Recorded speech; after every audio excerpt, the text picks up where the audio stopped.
Yoho, apa kabar nakama semuanya? Bulan ini merupakan bulan terakhir tahun 2020. Apakah nakama semua mendapatkan banyak pembelajaran pada tahun ini? Apakah kita semua bisa berkembang menjadi lebih baik dari apa yang terjadi di tahun 2020 ini? Semoga saja seperti itu. Setidaknya kita terus menjadi orang yang lebih baik daripada hari sebelumnya. Kami di tahun 2020 ini benar-benar menyadari betapa pentingnya arti kehidupan, di mana kami sadar ternyata untuk mencapai kebahagiaan adalah dengan menemukan sebuah sisi bahagia dari apa yang ada di hadapan kenyataan kita, bukan dari apa yang ada di layar kita. Karena kita semua tahu bahwa banyak orang di masa pandemi ini justru mencari kebahagiaan dari apa yang ada di layar. Dan kami waktu dulu termasuk ke dalam orang-orang yang seperti itu. Ya, membicarakan tentang kehidupan mungkin sesuatu yang sangat menarik dan sepertinya akan membutuhkan banyak waktu.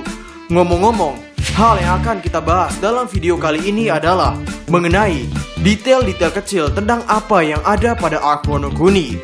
Jadi, tanpa basa-basi lagi, langsung saja, mari kita mulai.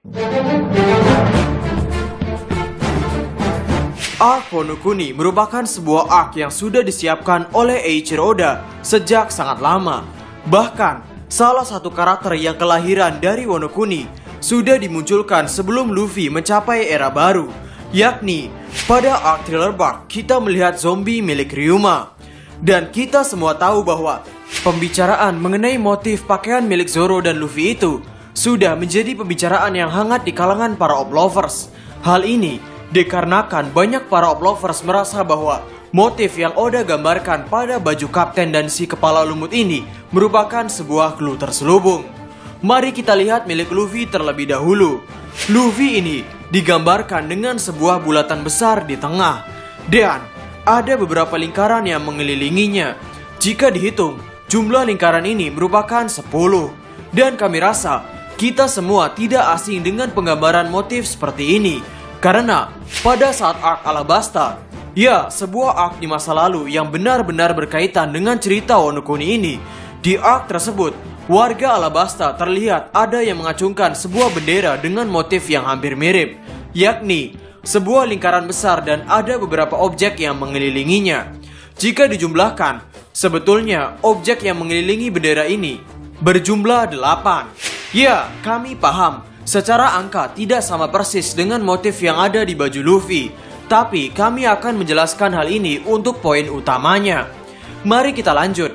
Kita semua tahu bahwa Alabasta atau keluarga Nefertari merupakan salah satu kerajaan pendiri, tapi mereka adalah keluarga yang enggan untuk tinggal di Marijoa. Dan pada saat arc Reverie, para Gorosei mereka benar-benar mengkhawatirkan keluarga Nefertari.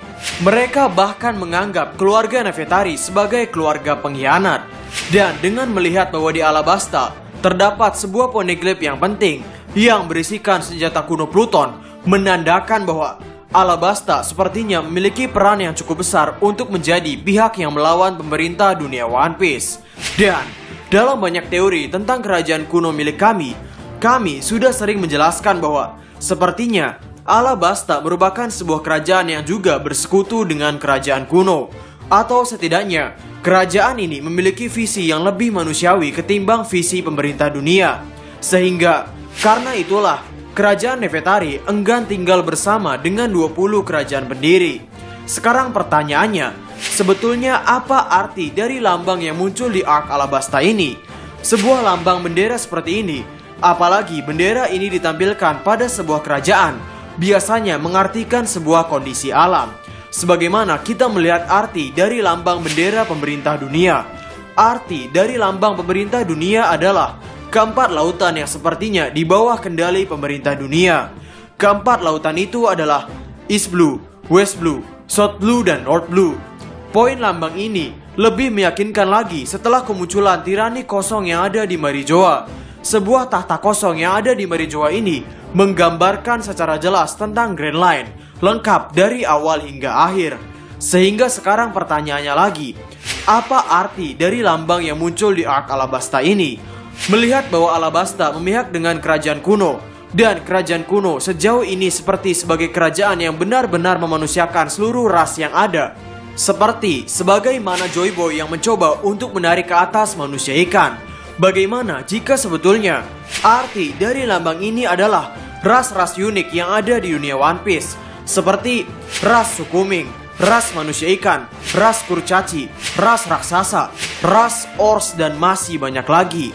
Ya, poin ini mungkin agak menarik melihat bagaimana Eiichiro Oda mengisyaratkan seolah-olah motif yang ada di baju Luffy ini mirip dengan sebuah bendera yang pernah muncul di Alabasta.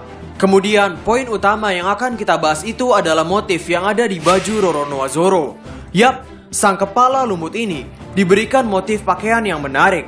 Sama seperti Luffy, konsep motifnya itu mengusung sebuah lingkaran besar di tengah dan diberi objek di sekelilingnya. Yang menarik di sini adalah, jika dihitung, jumlah seluruh objek yang lancip-lancip ini tepat 11 angka. Jadi kira-kira apa yang berkaitan dengan angka 11? Mungkin kita memiliki banyak sekali kemungkinan jawaban yang saling berkaitan. Tapi sepertinya, angka 11 ini mengartikan satu hal, yakni Shimotsuki. Mengingat, Shimotsuki itu berarti Frost Moon, atau dalam bahasa Jepang yang lama berarti bulan November. Dan bulan November itu adalah bulan ke-11 dari 12 bulan. Hoho! Apakah ini merupakan sebuah poin pendukung untuk mengatakan bahwa Zoro itu merupakan keturunan dari klan Shimotsuki? Mengingat sebelum kami membahas tentang poin yang ada di motif baju Zoro ini, kami sudah banyak membeberkan poin bahwa Zoro adalah keturunan dari klan Shimotsuki. Dan lagi, dalam arc Wano Kuni yang digadang-gadang merupakan arc Roronoa Zoro, Eiichiro Oda belum menjelaskan secara detail tentang klan yang hebat ini. Karena jika dilihat secara historisnya, klan Shimotsuki ini begitu menarik. Di dalam klan Shimotsuki terdapat Shimotsuki Ryuma, orang yang pernah menebas sebuah naga, seorang samurai yang dikatakan sebagai dewa samurai.